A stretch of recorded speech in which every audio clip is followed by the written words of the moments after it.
Welcome to Bigfoot Society. If you have Bigfoot activity to report from the same areas discussed in this episode, please reach out to me directly after this episode.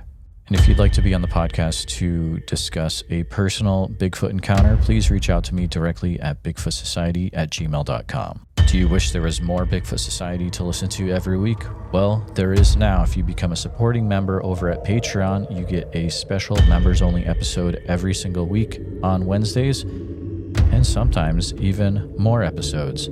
Head on over to patreon.com/The Bigfoot Society. And now let's get on with the show. All right, Bigfoot Society, we've got the privilege of talking to Daniel today.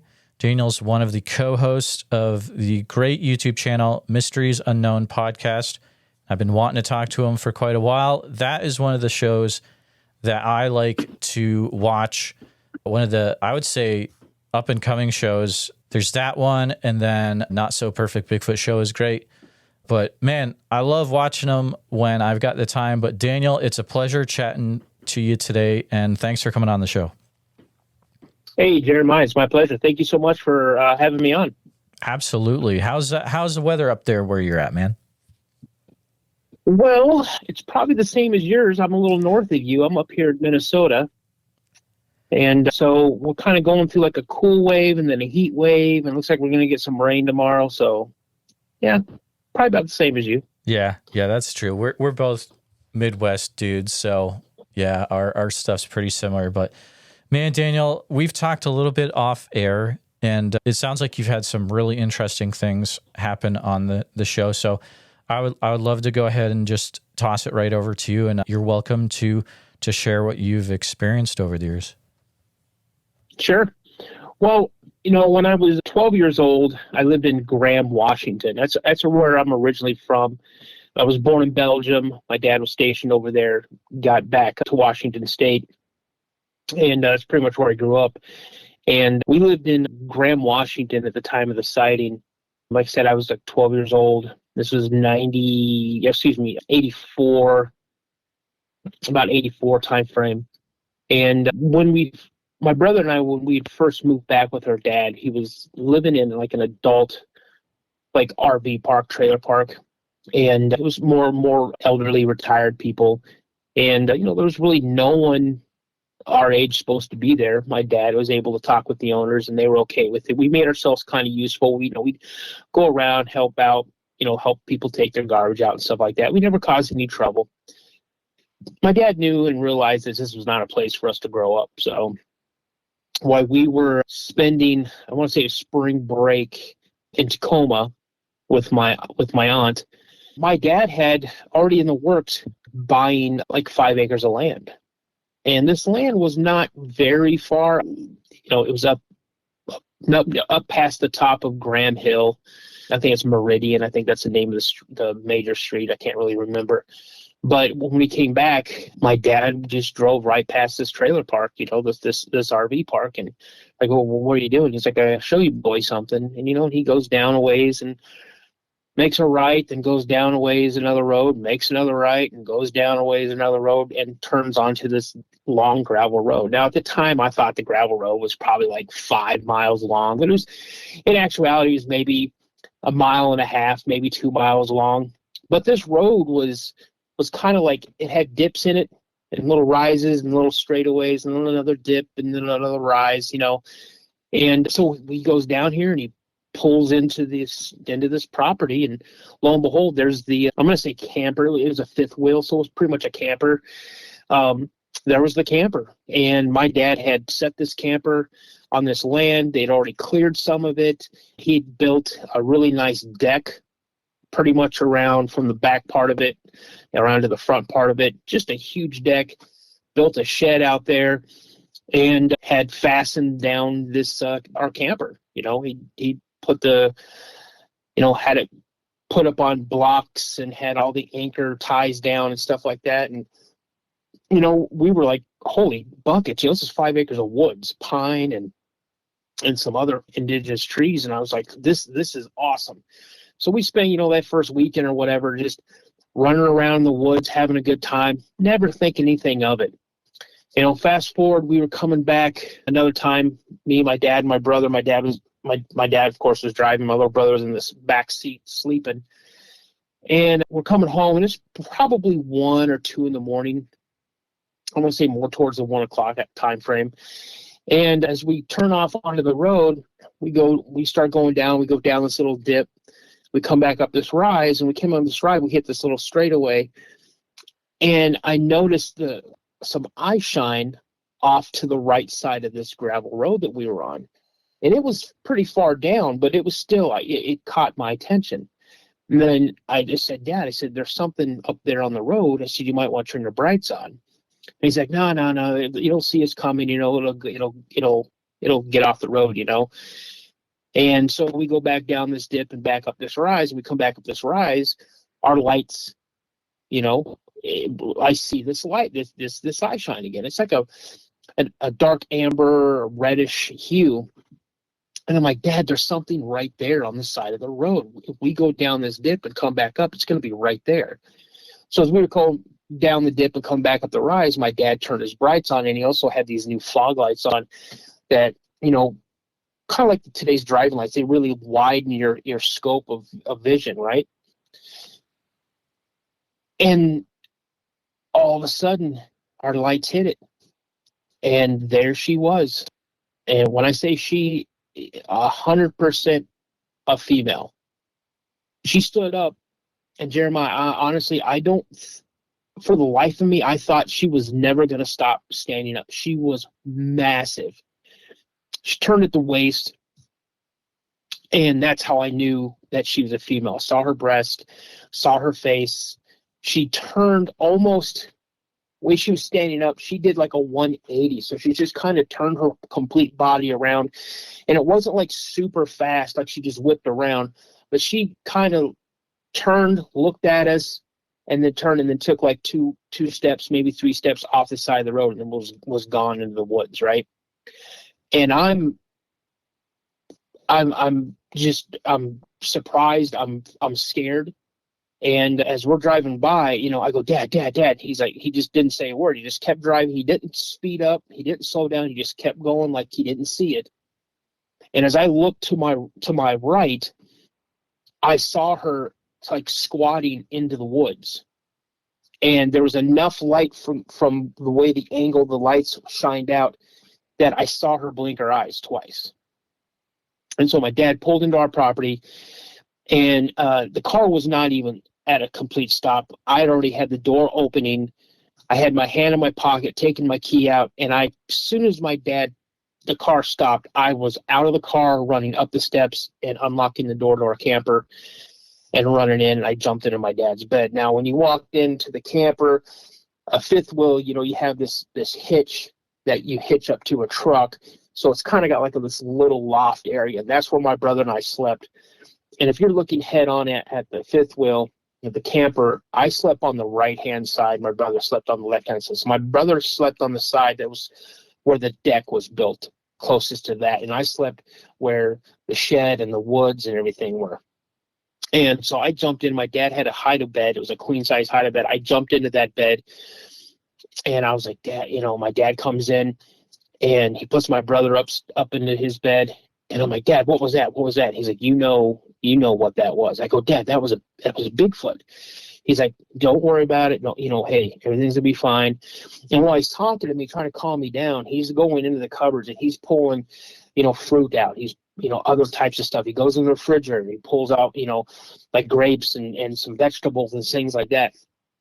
And when my dad had built the deck, he put this really tall pole on one corner of the deck with like a metal plate welded onto it because he wanted to put like a bird feeder up there. So my dad loved watching birds. He would take pictures of them and stuff. And my dad goes, he has everything, gathered up. He leaves the camper, goes outside. I hear him shut the car door because I didn't shut my car door. I hear him open up the shed.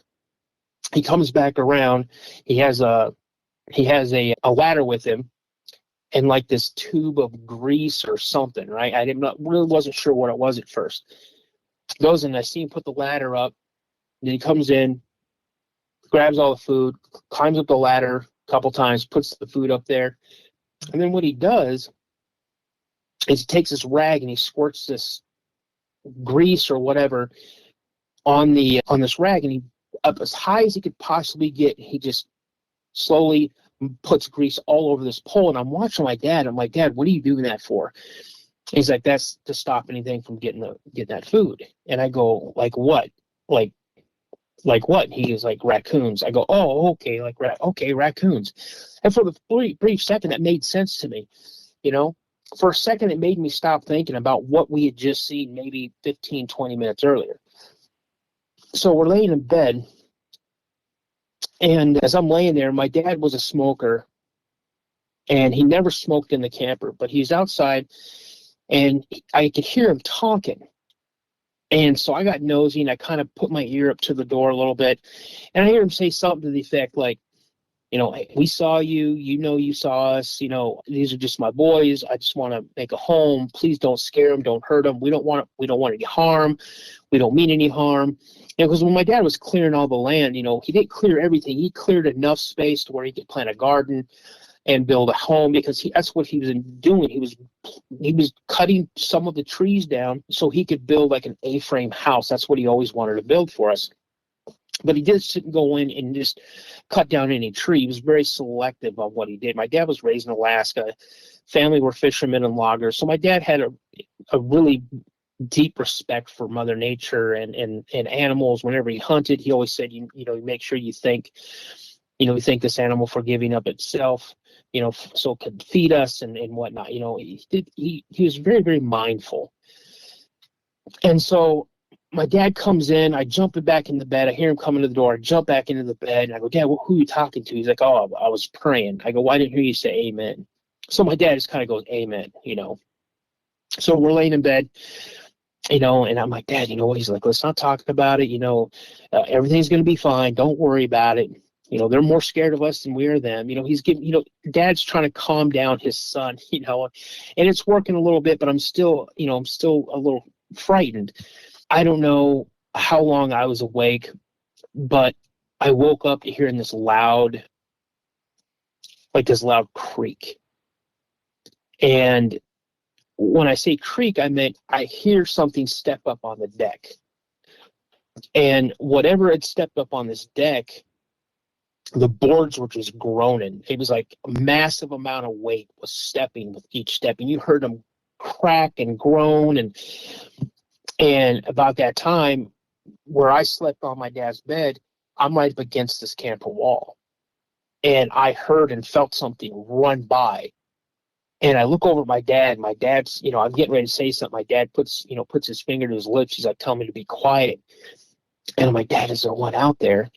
And he shakes his head, and I'm looking at him, and he puts up 3 fingers. And I go, there's 3 out there. And he's like, yeah. He mouths yes.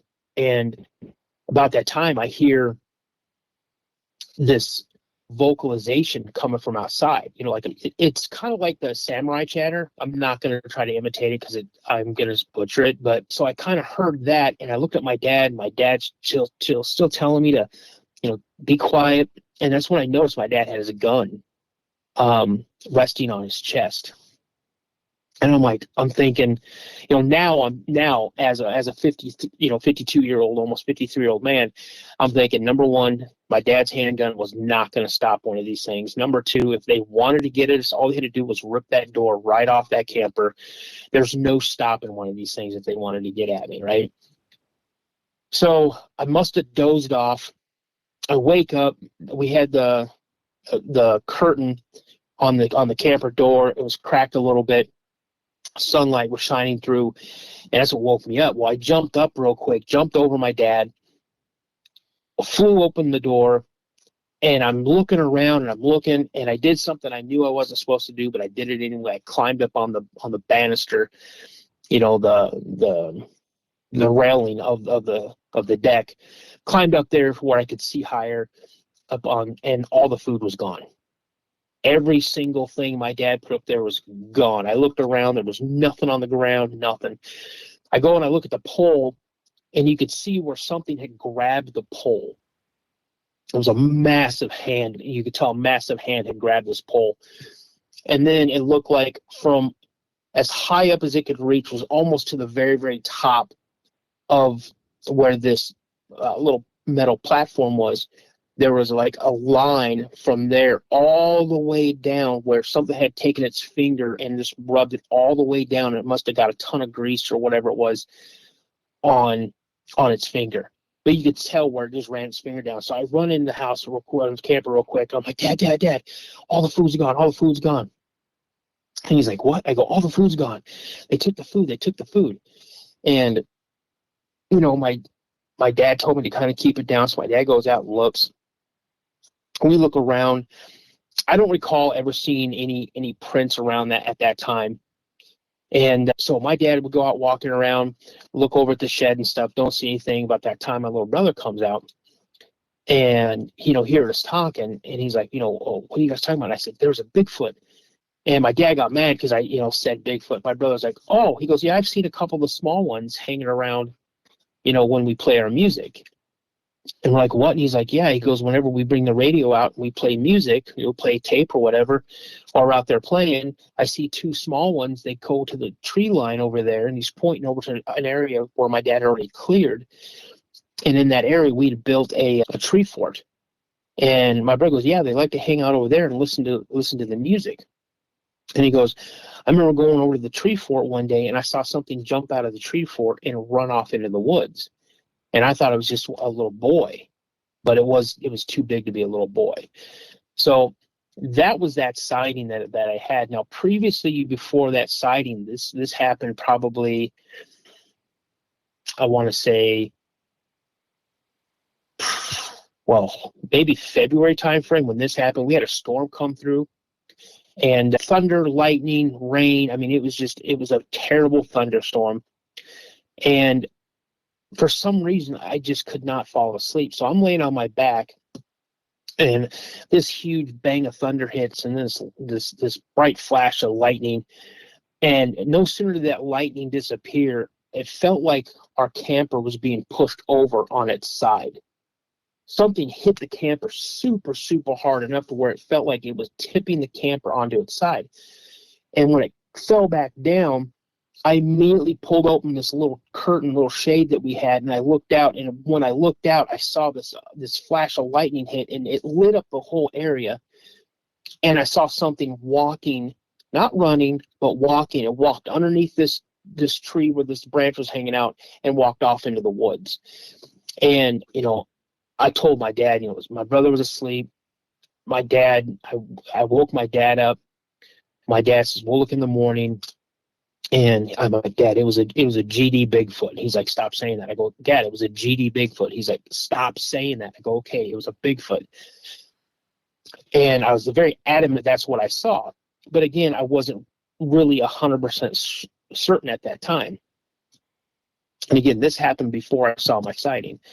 And so we went out the next morning, and we're looking around, and it had rained people could have just taken a fire hose and just sprayed the whole ground. That's how much rain it looked like it fell.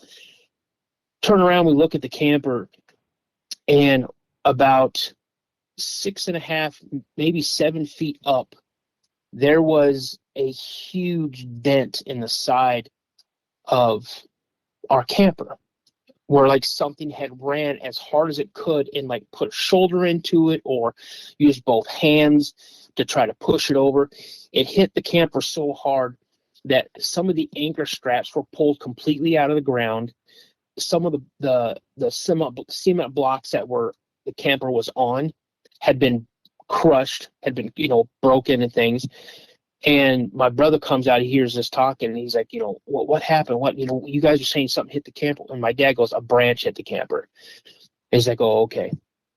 So that was like the very first, you know, at that time that I understood, you know, this is what I saw. This is what, you know, this is what's going on. Daniel, that is just absolutely wild. For context for the listeners, so this takes place in Pierce County, which, if we're going by the BFRO, I believe has the highest number of publicly available. Pierce County has its Gig Harbor all the way over to Mount Rainier National Park, and you're there kind of in the middle of it. So you've got a lot of action going on. A ton of action. Yep. Had a few questions for you. Definitely. Go ahead. No, go ahead. Remind me again. So the initial sighting where there was the female Bigfoot by the side of the road, how far away from your camper was that again? Maybe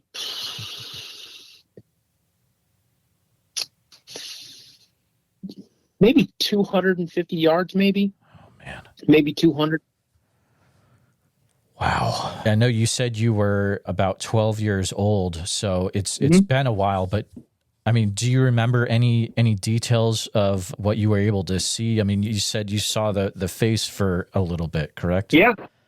Yeah, absolutely. Well, she had a slight conical head, huge bridge, brow, a flat nose. Her skin was black.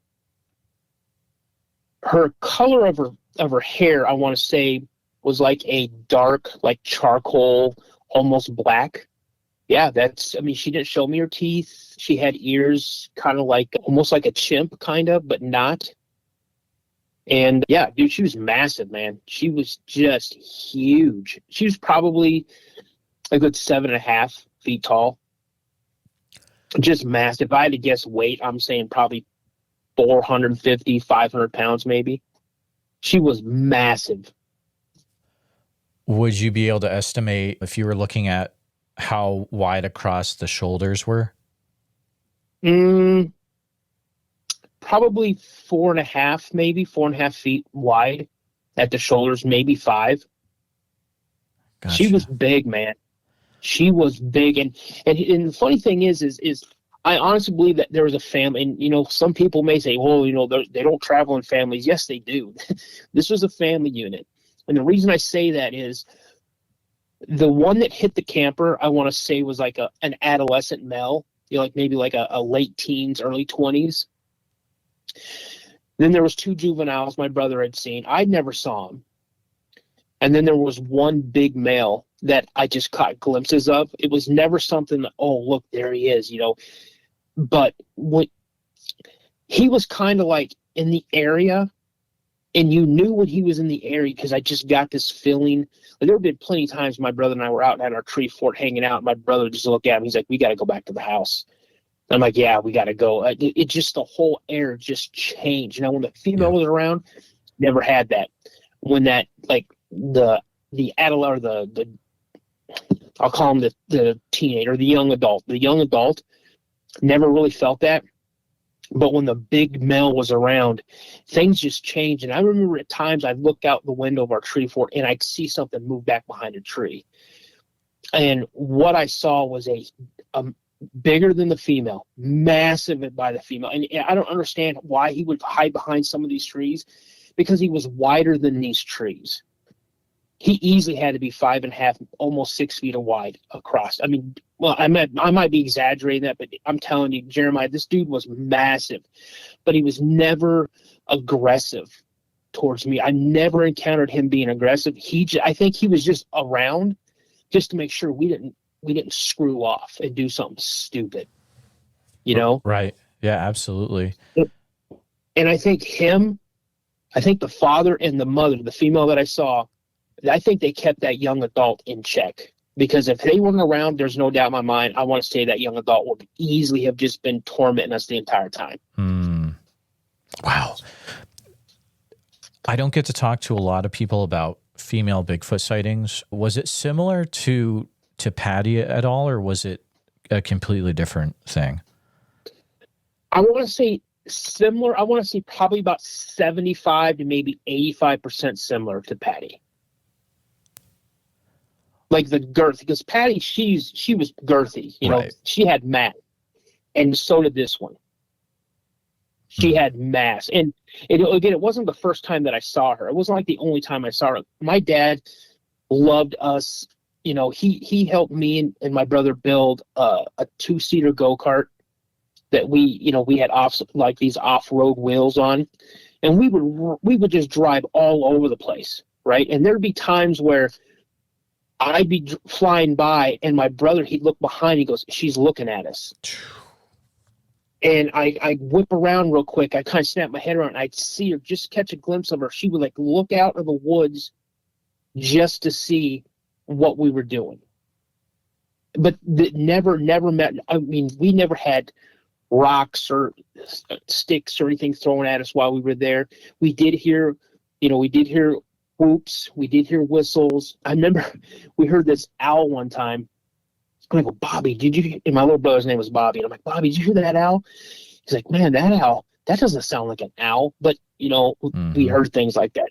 In the area, I mean, there were porcupine in the area. There were coyotes in the area. There were deer in the area, rabbits, squirrels, that type of stuff. There's also a couple of houses in the area, but they weren't super close to us. And we had to go through the woods as a shortcut, or go back down the gravel road and turn off one of these little tinier roads to go to this, people's house. And I remember one day I was goofing off in the woods and I ran into this kid about maybe 9 or 10 years old. Okay. And I'm like, oh, where do you live? He's like, oh, I live right over here. My dad knows you guys moved in over here, and you want to come over to my house? I'm like, yeah, I said, real quick, I got to go tell my dad. And he goes, I'll come with you. So we go running over to my house. I'm like, Dad, I found a friend. He lives over here through the woods. And my dad's like, oh, that's great. Just be careful when you're out there. Don't do anything dumb. Don't be stupid. And so, I'd go over there quite a bit of times. And one thing that I thought was really super cool about his house is that his dad had this giant rabbit hutch. This rabbit hutch was massive. It could have been like a little fort, seriously.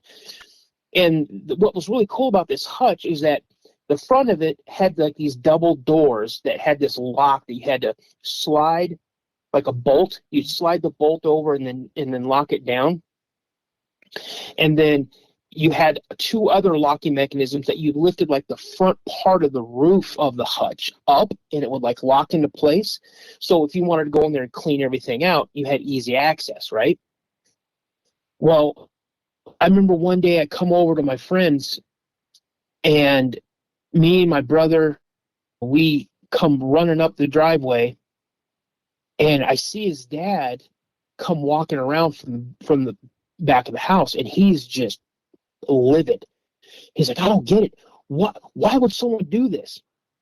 So we're thinking that our friend is out there in the backyard. So we go run alongside the house while his dad goes into the garage.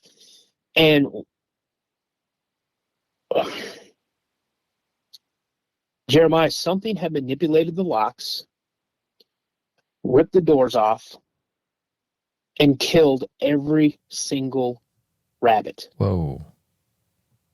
And when I say killed them, I remember his dad distinctly saying, they're all here, but why? And when he asked that question, this is why he asked that question. Some of them were ripped apart. Some of them just had their heads ripped off. He had 20 rabbits, 30 rabbits maybe in there. And all the rabbits were accounted for. But they were just all heads popped off, ripped in half, either side, ripped, grabbed from the head and the bottom and just pulled apart, or grabbed by the back legs and ripped in half that way. Just all of them mutilated and just left there. Like someone was doing it just to have a good time. And that's probably the scariest thing that happened at that location. Like I said, it was probably maybe a quarter of a mile, half a mile from where we were to the road, something like that. And we would have to walk up to the main road where there was a street light. That's where our bus picked us up. And there'd be times we'd have to get up 4 o'clock in the morning, 4:30 to get up to the bus stop, because the bus came around at 5:15. And this is a rural area, so it had a big route. So by the time we got to school, it was 7:30. So we had a 2-hour bus ride sometimes. And I remember pitch black, dark as can be. And we were not walking down that gravel road. We were running down that gravel road. And there'd be times where we knew and we heard something pacing us on either side of us until we got up to where the edge of that light was. As soon as we walked into where that light shine was from that street light, that's when they stopped. And then we get on the bus. So yeah, but we only stayed in that property for about a year, maybe a little over a year. My dad had been involved in a really, really bad car accident. He was almost killed. So we had to move back to Tacoma and move in with my aunt and uncle. And it was almost a full year by the time we went back out to that property. Everything was all locked up and stuff. And when we went there just to grab the rest of our stuff, because it was in October that my dad had that accident. So it was probably not a year. I'm sorry, not a year. It was probably like that next spring. I walked around the camper, and it looked like something was looking. You know how you like cup your hands over your eyes or on the side of your eyes to try to look into something? Yeah. It looks like on every single one of the windows, you saw that print. And you could see where like a nose was pushed up against, like something was trying to look in the windows. And especially the windows where my brother and I's beds were, because that was a good maybe 7 feet off the ground. And there's eyes looking in and trying to look through the curtain that was there. But every window had multiple like prints like that. So. Oh my God. But yeah, that was in Graham. Yeah. And that was in the early to mid 80s, you were saying. 84, right? Yeah, early. Yeah. Yeah, 84. Ooh. At any point, did your dad ever try to talk to the cops about what was going on, or is it kind of like we can handle it ourselves? Or well, see, like I said, my dad was raised up in Alaska, so my dad has had encounters with things up in Alaska. To the day that he died, he still swears. He swore to the day that he died that he saw a werewolf. My dad encountered the Kushtaka on 2 occasions while he was up in Alaska. So my dad believed, that as long as we weren't doing anything aggressive or we weren't doing anything disrespectful, that they wouldn't really mess with us. And there was times when my dad would put other things up, like smoked salmon. He'd put that up there, and he'd always do the same thing. He'd always grease that pole so nothing else can climb up that pole and get it, and it'd be gone. And there'd be times where we'd have my brother found a dead squirrel sitting up there. There'd be times where we'd have like rocks up there or a marble. There was a marble up there for some reason. So berries, there'd be huckleberries up there, blackberries, raspberries. Yep, just sitting up there. Wow. So there was maybe a little bit of a gifting situation going on there in a way. Yeah, probably. And my brother said at times he'd thrown like a ball, because he knew he knew the juveniles were sitting out in the woods watching us. So my brother would be out there goofing off, and he would on purpose throw a ball out there, and we'd never see it again. Never see it again. No, I bet not. You would definitely not see it again. Did you ever talk to your dad about this when you were an adult or when you were older? Oh yeah. Oh, see, this is the thing with my dad. My dad believed. My dad knew. I mean, and we would talk about it, and it'd be the same thing. Daniel, you know what you saw. You know what you saw. And then I got to asking him, because I'd start having these memories all of a sudden come back to me and stuff. And I remember, like, when I was like 7 or 8, my dad loved to hunt.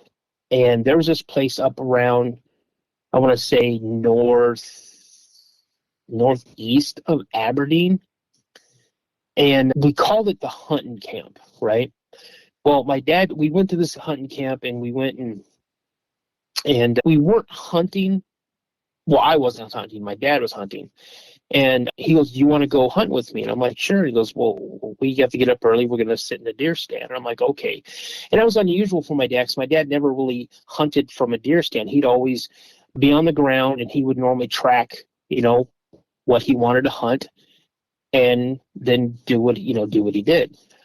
And I remember we went up, had camp. The next day we went out, and he goes, "Hey, come up in this, come up here. This is our deer stand." And the deer stand overlooked this trail but there was also a couple game trails that came off of it, went underneath the deer stand, and then up into the woods behind the deer stand. And my dad goes, at night, they come out of the woods from here, they do what they do down here, and then when it starts getting light again, they're going to come back up this path, this deer, this animal path or whatever, and they'll go back up into the woods and they'll bed down for the day, because then they know people are out and about. They don't, that's where they're going to lay low. Because I had asked him, why are we not looking at the woods? He goes, and he gave me that reason. So he gets me up in the deer stand. Takes his rifle, hoists his rifle up with a rope, and we're sitting up in there. And it was a homemade deer stand. It was big enough for two people. And my dad starts looking through his little knapsack, his little backpack. He's like, he goes, I forgot something. We were maybe, I don't know, half a mile away from the camp. And he's like, stay here. You'll be fine. I'm going to run down to the camp, get what I need, and I'll be right back up. I'm like, okay, no big deal. I'm like 7, 8 years old. I'm not scared of anything. I'm not worried about anything, right? So even in later life, I did this when I went hunting. I started dozing off. Now I'm getting comfortable, and I've got my left leg stretched out, and it's kind of hanging off to the side a little bit of the deer stand. And I feel this tug on my boot. And it kind of wakes me up, and it's not quite light yet. And so I look, and my boot's untied. And I'm looking around, and I'm thinking, oh, man, I must have twitched. What, my dad might be messing with me. So I reach down, and I tie my boot up again. And I'm watching, looking around. All of a sudden, I start nodding off again. And just as I get ready to nod off, boom, I feel a tug on my boot again. And I look down, and my boot's untied again. And I'm like, Dad, knock it off. And so I go and I tie my boot up again. And now it's time I'm watching my boot. I'm like, okay, I'm going to see if it's my dad messing with me, because maybe, he saw me nodding off, or not, saw me sleeping, and he snuck up, and he's messing with me.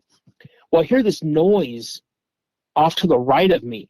And when I look over to see what it was, and I'm looking, I feel another tug at my boot. And my boot is untied. And now I'm mad, but I'm scared. And about that time, I see my dad walking up the path. And I'm like, Dad, real funny. He's like, what are you talking about? I go, Dad, you untied my boot. He's like, son, I didn't untie your boot. I go, Dad, you did. You untied my boot 3 times. And he's like, son, I'm coming up from the camp. There's no way. And this whole thing transpired about 30, 45 minutes, maybe tops, right?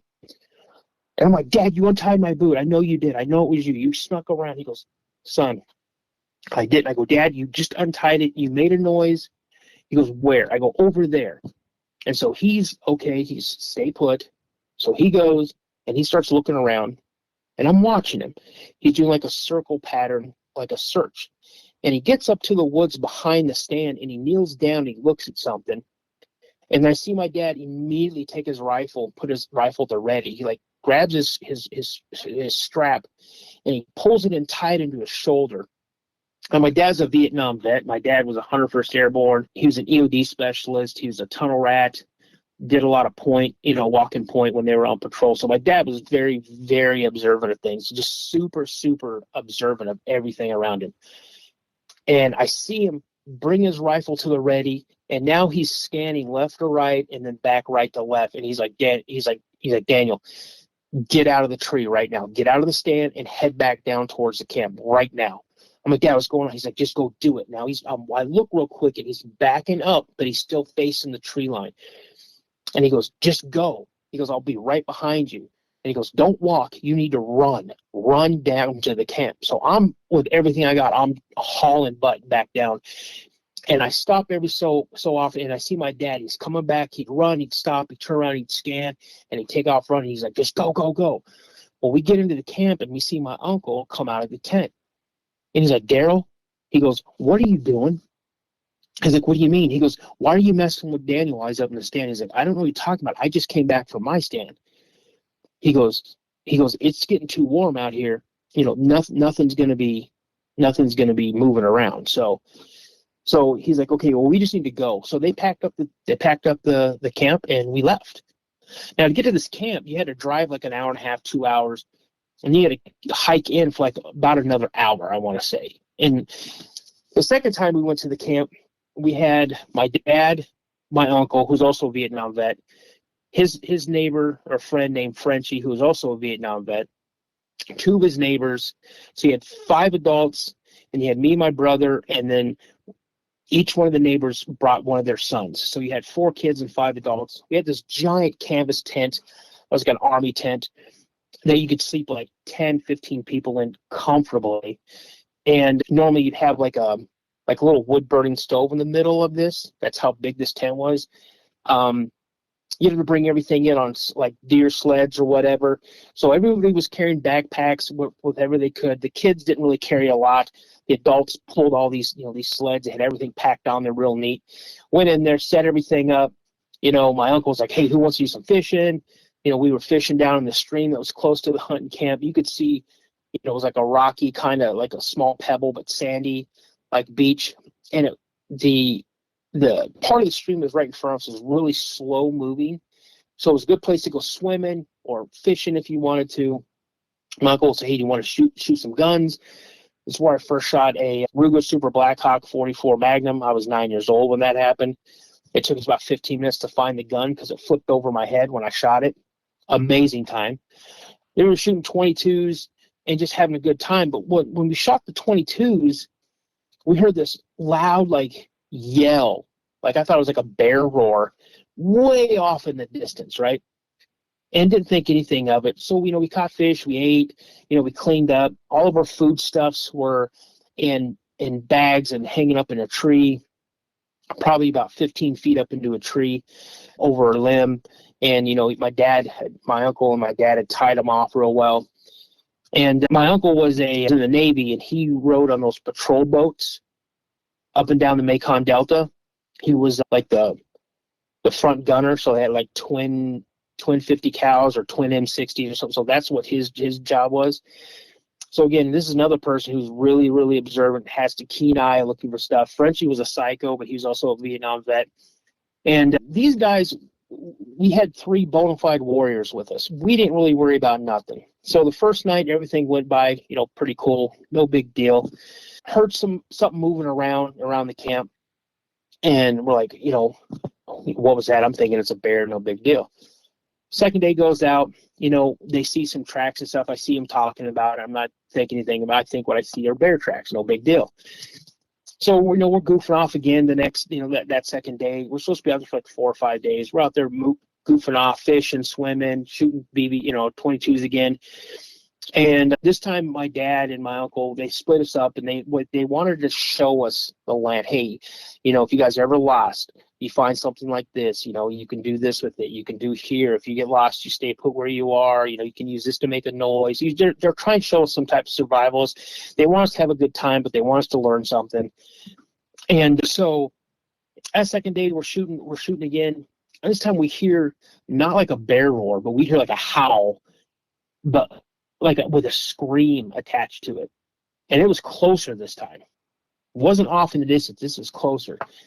So I noticed the adults looking around, and they're like, hey, you guys are getting late. Let's have some dinner. So we ate some dinner, again, cleaned up, put everything up, and we're laying down. And how we all slept was the 2 neighbors and Frenchie were sleeping. If you're looking directly at the tent, they're sleeping on the left-hand side of the tent. And the two neighbors, their sons are sleeping with them. And then it's my dad, me, my brother, and my uncle on the other side, on the right-hand side. And now we hear a lot of movement outside. We hear footsteps, we hear scuffling, we hear something getting into some of the stuff that we have left out. It's nothing like food or anything. It's just like pans and chairs or whatnot, and the stuff's moving around. We hear like like murmuring, like a, something like talking. And then we hear something, and you could feel it with each step walking around the tent. And when I look up, I see my dad is wide awake, and he's got his rifle. He had a Marlin lever action 30-30 rifle. Frenchie was up, the other two guys were up, and my uncle were up, and they were all carrying either had a handgun, a high caliber handgun, or a rifle. And I'm watching my dad, and my dad is following whatever's walking around the tent as he's going by. He's following it with his rifle. Frenchie and my uncle are sitting in the middle of the tent. One's facing the front flap and one's facing the back flap. And if anything was going to come through, they were in trouble because those two would have unloaded on them, right? The other boys are sleeping, and I'm wondering what's going on. So I go to ask my dad a question. I'm trying to whisper to him. And about that time, I hear something run by. But as it ran by, it sounded like claws raked across the whole side of the canvas tent and then over on the other side of the canvas tent. So it ran around holding its left arm out and its hand out and just raking its claws all the way around the tent. And then after it did that, it was silent. Like there was nothing else going on. It just got as silent as a morgue. Again, I'm doing everything I can not to start screaming. My dad is holding me. He's got his hand over my mouth so I wouldn't scream. I didn't go to sleep for the rest of the night. It seemed like it was forever until sunlight came out. Birds started chirping. I watched Frenchie and my dad and my uncle, Frenchie and my uncle and the other two guys leave. And all of a sudden I hear my uncle go, "Dean, you got to come out here and see this." And I beat my dad outside the tent because if my dad gets to see something cool, I want to see something cool, right? So I go running out, and our food bags, there were 3 of them, they were all taken out of the tree. They were open, and anything that was not a can was gone. Completely gone. Chairs were messed up. We found stuff down by the river. Now I'm seeing giant, human-sized footprints, probably 17, 18, 19 inches long, all over the place. And my dad's like, "Let's go, get the boys up, let's pack up, we're getting out of here." So as we're getting everything ready, we hear this scream that came maybe 150, 200 yards from the side, one of the sides. If I remember the right-hand side, north, south, east, west, I couldn't tell you. If I'm looking at the lake or at the stream, it's to our right-hand side, the side where the tent is. It's like about 150, 200 yards away, and it is loud, and you feel it come through the trees, the scream. No one bothered to pack anything up neatly. They just threw things on the sleds. People were grabbing packs that didn't belong to them, and now we're running. We're taking off. We're going back up.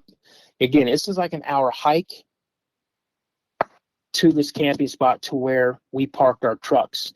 It was my dad's truck, my uncle's truck, and Frenchie's truck. And when we started taking off, it was Frenchie in the front, then the 2 dads, then the 4 kids, and then my Uncle Daryl and my dad bringing up the rear. And as we're going, they're like, "You guys got to go faster. You guys got to go faster." Well, my little brother and one of the other boys were younger than us. They wound up getting put on one of the sleds, and the two other adults are just pulling my brother and one of their sons as fast as they can. I've got my little brother's backpack in the front of me. I've got my backpack on the back of me, and I'm running with everything I got. I think I'm carrying something else. I don't really recall what it was. But we're making crazy time, but now you hear something tearing through the trees. And you can't really see, but you can hear it. All of a sudden, I hear my dad. My dad yells, "I've got one over here on the left." And then I hear my uncle say, "I just saw one over here on the right." And these guys are Jeremiah, these are two Vietnam vets. I've seen two sides of my uncle and two sides of my dad. I've seen the happy-go-lucky, the joyous, guys, the jokers. And then that day I saw dead serious. I saw two guys that were ready to throw down and just inflict a massive amount of pain and damage on whatever was out there. They went right back to Vietnam. And they're like, move. And we're running as fast as we can. Now, they're not saying what they're seeing. They're just saying, I've got one on the left, I got one on the right. We get running, we come up, and I can see where we've got to go up this little hill and then up to the street, up to the road, this logging road. We go up, they're already throwing things in trucks as they go. Whatever truck is closest is getting something thrown into the back of it. My brother runs, he gets in the middle truck. I think it was my uncle's truck. I jump into the back of my dad's truck. Everybody is just jumping in the closest vehicle they can get into that isn't already full. Again, you pull down the visor, the keys fall out. That's what was the scenario there. Guys are getting in the trucks, they're starting them up.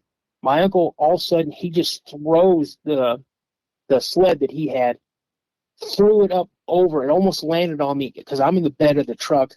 I see my dad run by. He gets in the bed of the truck that's in the middle, I believe my uncle's truck. My Uncle Daryl jumps in the back of our truck, the truck that I'm in, and they just say, go, go, go. And they start taking off, and they are going like a bat out of hell. And I'm sorry to cuss. That's what they were doing. All of a sudden, my uncle just starts unloading. Bang, bang, bang, bang. He's got a lever action as well. My dad, boom, boom, boom. He's just rocking and rolling. About that time, I look up and I see this branch or this stick or whatever. It was probably 8 feet long and maybe 3 inches around. It came sailing from the woods through the air, and it almost hit the front end of my dad's truck. It barely missed the front end of my dad's truck, and we just gassed it, and we never went back to the hunting camp. Holy mackerel! So that happened years before. Yeah. The other. Oh my goodness! But again, I didn't really know I didn't know what it was. I didn't know that could have been and again, to this day, I'm still not saying what was messing with my boot and what chased us out of the woods. I'm not here to tell you that 100% was a Bigfoot. I'm not, because I didn't see it. I saw tracks. I heard noises. I've seen tracks and heard noises that if you look at any video on YouTube or listen to any podcast, it's all conclusive with what? A Sasquatch. Mm-hmm. But because I didn't see it, I'm not saying that's what it is. And then when you were 12, you actually saw it. I know what I saw. Exactly. Yep, I know what I saw. Oh my goodness, dude. So having a good, I'm sure that you've had this internal thought over the years. What do you think it is that we're looking at when we look at something like what you saw when you were 12? Do you think it's an animal or some kind of human relative, or? Now that I'm a co-host on a podcast, and I've researched so many stories and heard so many stories, and on my own before I was a co-host on the podcast, researching and watching things. My host Josh, him and I completely disagree on what these things are. I know for a fact 100% in my heart that what I've seen and experienced was 100% flesh and blood. Mm-hmm. To put a label, is it type of a relic human? Is it an undiscovered North American ape? I don't know.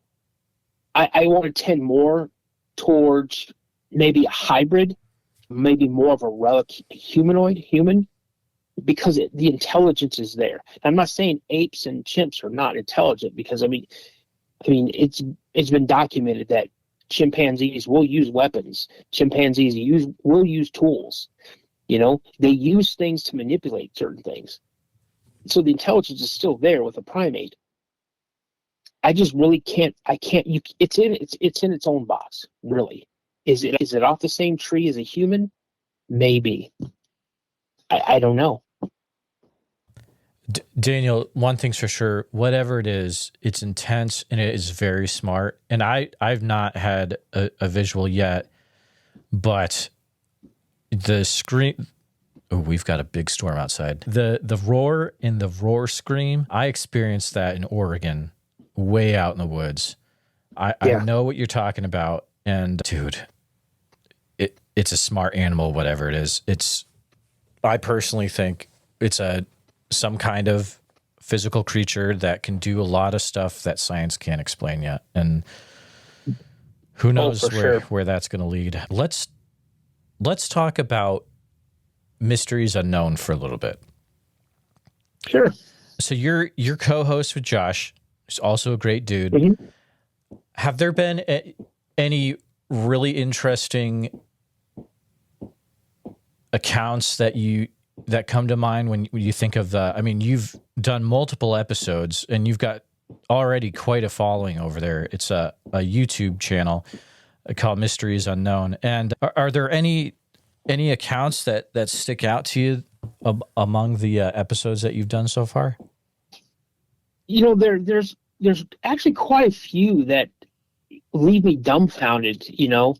And I won't say because I never experienced it. And it's really odd that, you know, we're just picking up a lot of traffic with Dogman right now, which I'll be honest with you, I don't know what that is. I think I tend to agree with Josh more about this, that they're evil. They have no good intention. I've heard way too many stories about them. I don't think I've ever seen one. I've had an encounter, which I can't rule it out. Oof. I was up in the UP in Michigan, and my wife and I were coming home, and we were just west of Escanaba, like just hardly out of town. And it was probably 1 or 2 in the morning. It was super, super foggy. And I turned my driving lights on, like my fog lights on, and I see something moving from the right side of the road, like not quick, just slowly walking across the street. And I kind of slowed down and my lights hit it. And Jeremiah, this was the biggest, darkest wolf I have ever seen in my life. I have never seen a wolf this big in my life. If I would have drove my truck up to this wolf and it just stood there and looked at me, it very well could have rested its chin on the hood of my truck. Oh my goodness. And I drive a 4-wheel drive 2014 Chevy S10 Crew Cab Z71 model. All right. And there's no doubt in my mind if I would have pulled right up to that wolf, he would have put his chin up and rested his chin and would have been looking right at me with his head on the hood of my truck. And then he just kind of stopped. So I slowed down and I almost came to a stop, and he kind of just very slowly kind of slowed down, and then he kind of looked at me. And he just kept walking straight, just kept walking to the left, and just kept his eye on me, and then disappeared off into the woods.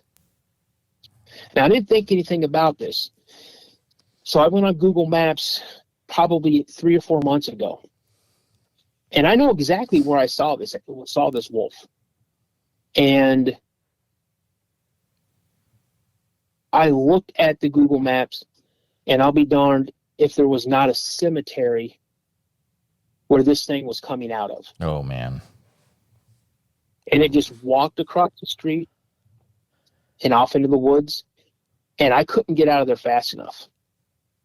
So you ask me if there's anything, any episodes that stand out, and it's our Dogman episodes. I mean, we just had one recently posted up there where this guy, to this day, he shot one that looked like a fox when he was out hunting as a kid. And he said he saw this fox, he raised his rifle or his shotgun, and in his mind he heard "don't," and then he shot, and then he heard "shoot me." Whoa. And he says to this day, this Dogman is following him wherever he goes. This Dogman has used mind speak, as he describes it, and has told him when it is given the okay to do so, is going to kill him. The Dogman said the Dogman is going to kill him. The Dogman told this guy, when I'm given the okay, I'm going to kill you.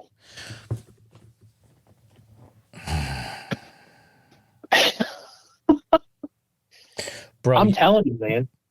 Bro. That stuff freaks me out. So the Dogman stuff is freaky to me. That mind speak stuff to me is even more freaky because, and here's the thing, who's to say you can't prove that it's Dogman or it's Bigfoot? And I know I'm going to get flack for this, but it's like, dude, I don't know what I think yet, Daniel. I don't know. And that stuff scares me to death because what if it's not Bigfoot? What if it's not Dogman? What if it's something else? You know what I mean? Exactly. Oh, 100%. I understand exactly what you're saying. Well, let me ask you this. Do you believe in infrasound? Yes, sir. I do. I do as well. And I've been thinking about it as I've been talking to you, and I'm going to go ahead and let you in on the last experience that I had. All I'm going to say is it happened in Shelby County, Tennessee. Mm-hmm. It happened in 92. I was home on leave from Germany. I'm an Air Force veteran. I was an Air Force security police officer. And my brother was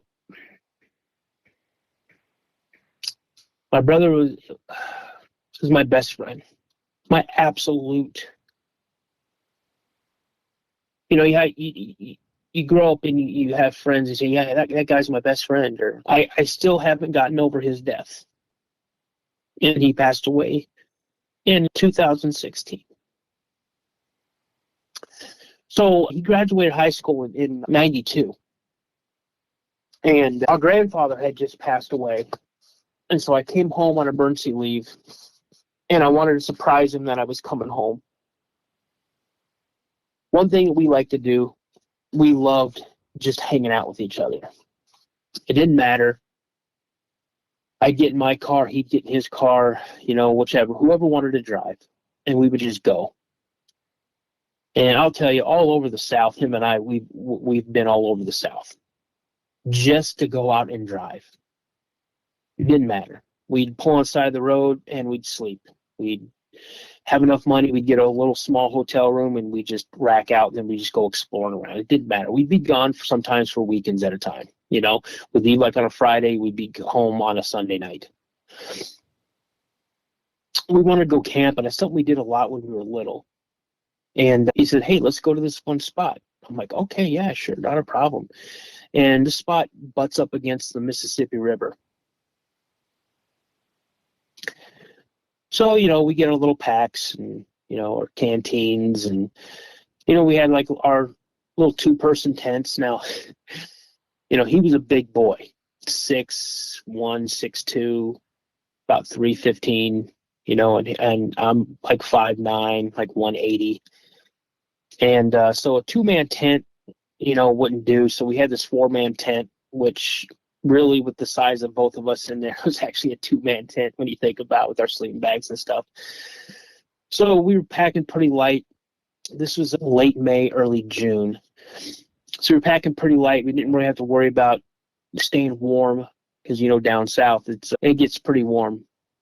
And so we go and we park. There's like a visitor center there. So we go and park. and he's driving his 76 Lincoln Continental, baby blue with a white top. He called it the stinking Lincoln. And we go, and we park, we start walking down this road, and there's a path that goes off into the woods. So we take the path, and then he's like, well, hey, let's go this way. Let's go off this path. And he goes, I know there's an area over here further down, almost right on the river. It's got a nice sandbar pretty close to it, you know. I'm like, hey, yeah, let's go. Let's do it. So we take off, and we're probably walking maybe about an hour. And he's like, man, I got to go to the bathroom. And so he stops and he starts going to the bathroom. And I hear this whistle. And I go to ask him if he heard that. He goes, man, what are you whistling at me for? He goes, what do you, I go, bro, I didn't whistle. And so he finishes up. We start going down towards again. And all of a sudden he just stops. He goes, did you hear that? And I go, no, what do you mean? He goes, did you hear that? And I go, no. And he goes, I hear someone walking. Now, if you're spending time in the woods, you know what a squirrel sounds like. You know what a deer sounds like. You know what these sounds are. You know what a four-legged animal sounds like. You know what a two-legged person or animal sounds like. And it was definitely bipedal. And he's like, man, I don't have a good feeling about this. Let's get out of here. Let's get out of here. I'm like, okay, you know. So we turn around, we start walking back. He says, man, we got to go now. It's going to be dark by the time we get back to the car. So let's just go. So we turn around, we start heading back, and I got to go to the bathroom. So I start to go to the bathroom, and I'm just getting ready to start, and he out of nowhere just pulls me like out of the way, and this stick or branch comes sailing through and hits the tree right where my head would have been. And he's like, dude, we got to go. And he goes, I just saw something. I go, what do you mean? He goes, I just saw something peek around from that tree over there. I'm like, let's go, man. So we start going, and we're huffing it. And just out of nowhere, it's just like, he just like stops, and he puts his hand on a tree. He's like, man, I don't feel good. And it almost buckled into his knees. Like, he just almost went to his knees. Like, man, I don't feel good. I said, here, man, here, get a drink of water. Here, drink some water. So he's trying to get some water, and he's trying to get his composure with himself. He's like, man, I'm feeling, he goes, man, I still feel good. I feel sick. And I go, here, man, here, drink some more water. He goes, man, I got a headache. And I go, here, just take some deep breaths. Here, drink some water. So he drinks some water. He said, okay, we got to go. So I start going, and all of a sudden I get hit. And I'm like, man, I said, whatever you just went through, you just gave to me. And I started feeling really nauseous, so much that I actually went down to a knee. And I'm like, man, I don't feel good. And then the headache hit me. And I'm like, bro, I go, I can't get my bearings, And he's like, get up, we gotta go. I just saw something again. And we start moving, and we're moving, we're hauling butt. We come through this trail, and we see the main trail. Now we know once we hit this main trail, we're not far away. We're maybe 150 yards, 200 yards to the main asphalt road. So we start going, and my brother is gassed. He's just gassed. And I'm like, come on, man, come on. He goes, man, you're in better shape than me. You just go. I said, no, come on, let's go. So we get up to the main road, and I'm facing where our car is facing. And I've got the keys to his car, to his car. And I'm looking, you look down the road, and it's got like a bend in the road that goes to the right. And he's looking at me, and he's looking at, the road behind me. And he goes, bro, I just saw across the street. Okay, I'm not going to cry. And he's like, man, just go. He goes, I can't go anymore, man. He goes, I can't go. I'm gassed. And I go, man, come on, let's go. And he goes, no, he goes, tell mom I love her. He goes, just go, get out of here. I know you'll be able to get to the car before me. And I slapped him as hard as I could. And I'm like, man, no, you take off. Go. Give me your knife. I had a straight edge, almost like a K-bar knife. and he had a really large lock blade. And I grabbed his knife from him. I said, I got this. I said, go, I'll catch up with you. Just go. I know I can catch up to you. And so he takes off at a dead run, and I'm standing there, and I'm like, come on, let's go. Let's go. You want some of this? Let's go. And I'm sure I'm saying other things, but I can't recall everything I was saying. But I know that's the effect I was saying. I was like, I'm like, let's go. You know, you're not going to get my little brother, you know. And I hear my brother yell, come on, come on, come on. And I look, and he's just getting ready to go around the bend. So I take off at a dead sprint. And when I'm running as hard and as fast as I can, I hear something like a freight train just bulldozing right through the woods. It's right on my right-hand side. I mean, it is moving. And I go, Bobby, go, go, go. Well, he gets up to the car, and I try to Dukes of Hazzard across the hood of the car. I don't land I don't stick the landing. I land on my back. The backpack I had on, it saved me because I didn't knock any of the air out of me. I jumped back up, was able to get the key in, hit the unlock button. My brother jumps in, and I put it in. I started the car. I put it in reverse, and I'm rolling. And he's like, "Go, go, go! It's right there. It's right there. I can see it. It's in the trees. It's chasing us. It's right there. It's right there." And my brother's like, "Come on, please go faster. Go faster." He's like, "Daniel, just go, just go." And I just mash the gas as hard as I can, and the engine kicks in. And we start taking off. He's like, it's right there. It's right with us. And we come up to a T, and I lock the brakes. I crank the wheel to the left. We fishtail out, and I just take off. And that's the last time we were in that area. Oh, my goodness. Wow. I'm sorry.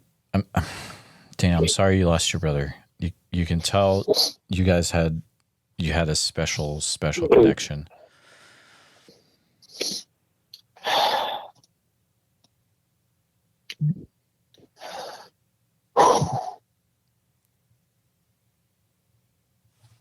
Oh man, he'd be calling me so many bad. he would be clowning me so bad right now. Big baby, why are you crying? Oh, I miss him. Yeah. You'll see him again someday, man. Oh, I know. Yeah. I know I will. So, but yeah, that's pretty much the last time I've ever been deep in any woods like that. So, yeah, I was going to ask if this is a thing where, you know, now that you're getting into the show with Josh and I know you go deep with researching different things. If you've gotten to the point where you've started to go into woods, it's not a thing for you. Sounds like. Yeah, you know, it's a lot of times when I'm doing research, I've got to stop and just walk away from it for a little bit because it brings me back, you know. And then it just makes me take, you know, stock of my life and you know, I've got 3 grandbabies now and, you know, 3 kids and a beautiful wife. And, you know, I don't go out and do the crazy things like I used to. I used to just go for days, sometimes weeks off into the woods and just do my own thing, you know? Yeah. And I just don't, you know, I'm more hyper alert, more hyper aware of my surroundings. I don't pigeonhole myself into certain things. I avoid areas and situations at all possible. I carry everywhere I go. You know, it's better to have and not need than need and not have. You know what I'm saying?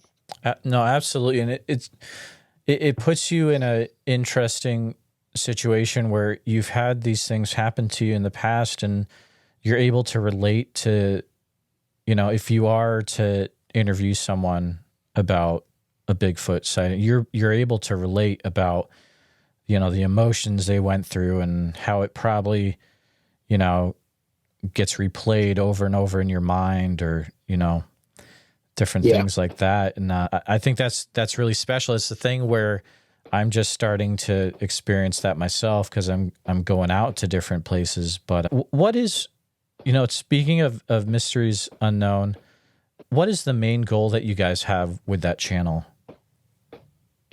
Well, with Mysteries Unknown, Josh created it, and I'm championing it as well. We just want a safe space for people to go if they've had an encounter, they had something they can't explain, and they want to be able to let it off their chest.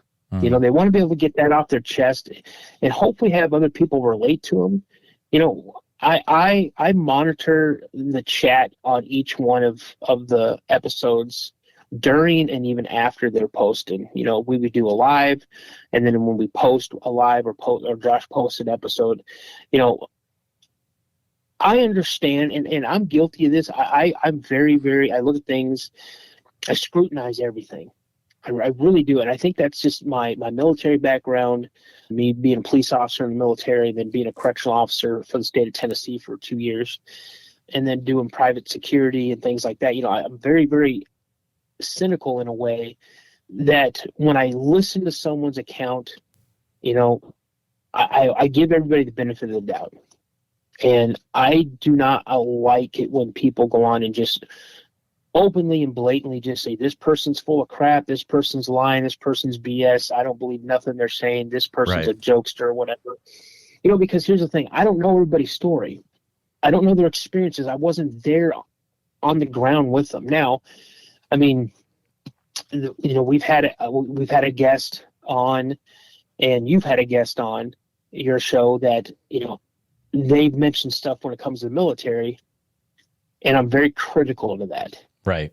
One of the guests did the exact same thing I did in the Air Force, and I call shenanigans on a part of his story because I know the rules and regulations, I know the operating procedures, I know all of that. And that person was, I think, telling a story. And then you had a person on there, and I called the person out on, I didn't say you're a liar, but I said, I got questions, and I've actually had conversations with that person, and I'm actually following their channel too, because I like their channel. It's pretty interesting. So, but still it's, I just want to protect people's story. I just want to protect them. I want them to understand that, there are people out there that have experienced similar things, if not the same thing, and it's a safe space for them to come. And that's what Josh is very, very, very passionate about. It's a safe space for everybody to let everybody know, hey, I did have this issue and I don't know where to go. I'm afraid to say anything to anybody. I just need to know, am I crazy, or did I see what I saw, or did I experience what I experienced? And we want them to know that, hey, you can come here and you're safe. I love that. It's very close to what guides me, but the thing that I like about your channel is that, you don't just stick to Bigfoot. You're throwing all sorts of stuff in there. As you were mentioning before, you've got the Dogman episodes, and a lot of my listeners are like, get into Dogman. I'm like, well, I'm kind of sticking to Bigfoot. If it comes up organically, then yeah, we'll do it. But I mean, the great thing about your channel is that it's got all sorts of stuff for all sorts of people over there. So definitely listeners will want to check it out. The link is going to be in the show notes, and they can subscribe and all that good stuff. But Daniel, it has been such a awesome chat with you. I'm glad we were finally able to get you on the show, and thank you so much for sharing your stories, your accounts that I know are very near and dear to your heart, and I really appreciate you doing that. Yeah. Hey, I just want to let you know, if it's okay, I mentioned you earlier today, I started my own podcast. Heck yeah. And it's called the Paranormal Narrative Podcast. It's on YouTube. I've only got one episode on there so far, and I dive into everything that's paranormal, supernatural, ghostly hauntings, things like that. I'm going to try to stay away from Bigfoot, Dogman, that type of stuff, because that's Josh's, that's his thing. And him and I were a team. People have called us the dynamic duo, and I'm truly blessed to have him in my life as my friend and my brother, and because of him, I met you and found you. Actually, I was listening to you before I even even met Josh. So dang, there you go. Yeah, I came across you. I go, listen to this guy. Listen to how he talks. I love that cadence, how he talks. Well, thanks. Thanks, Daniel. I appreciate that. Yeah, man. And, I'm just trying to work, work behind the scenes and get Josh some pretty good interviews. Josh has done so much for me. And Josh is, like you said, he is such a great guy. He honestly, man, he's helping fill that void of my little brother being gone. I mean, that's how we talk every single day, multiple times a day, man. And I tell him I love him. He's my brother. I'm blessed to have him in my life. And I succeed when he succeeds. That's the way I look at it. I want to do as much for him as I possibly can. So, that's special. Yeah. So, Daniel, thank you. I'm going to have both shows in the show notes that down in the description people can check out. But you guys are doing great. I'm a fan of what you guys are doing myself. I try to catch everyone that I can. And thank you so much for coming on, Daniel. Dude, I was surprised that you wanted me on, and I'm very honored to be on your show, man. I mean, you are, and I call it my Monday morning mix-up. It's you, it's Sasquatch Chronicles, it's Josh, nice, it's Sasquatch Odyssey. Mm-hmm. So I mean, I for probably 5 hours of my day is spent listening to you guys. Oh my goodness, that's a good group to be in. Thank you, man. I appreciate it. I appreciate you, man. Please take a minute to help out the show by subscribing on YouTube, making sure you hit the bell so you don't miss any notifications, and share the episode on YouTube with a friend. Also, if you're listening to us on a podcast, thank you so much. Make sure that you're subscribed, share the show with a friend. Really, it's all about sharing the show wherever you can. If you've had a Bigfoot encounter related to the following or know someone who has, please reach out to me at bigfootsociety@gmail.com or pass on my email. Here's the list. If you've had any encounters in Oregon, which I'm sure there's probably a few of you out there, please feel free to reach out immediately. You can use email bigfootsociety@gmail.com. A special thank you to all the Bigfoot Society Patreon and YouTube channel members. It's your support that helps keep the show going, and I extremely appreciate it. If you want to join in the fun, you can join over at patreon.com/the Bigfoot Society. I'll see you there. And again, thanks for listening.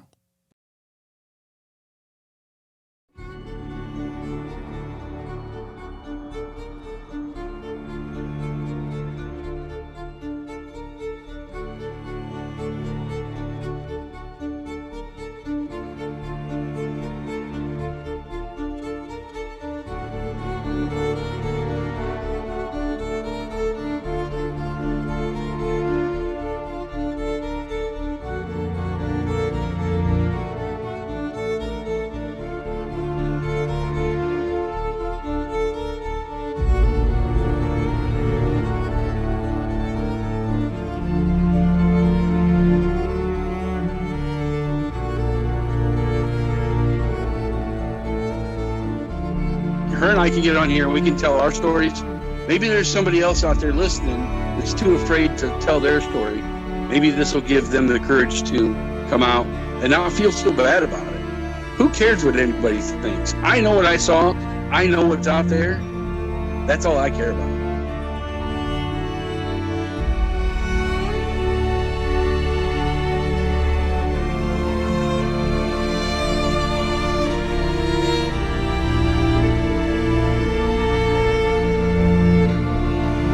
Let people know.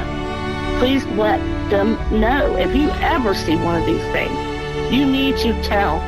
Because if you don't, then shame on you. Shame on you.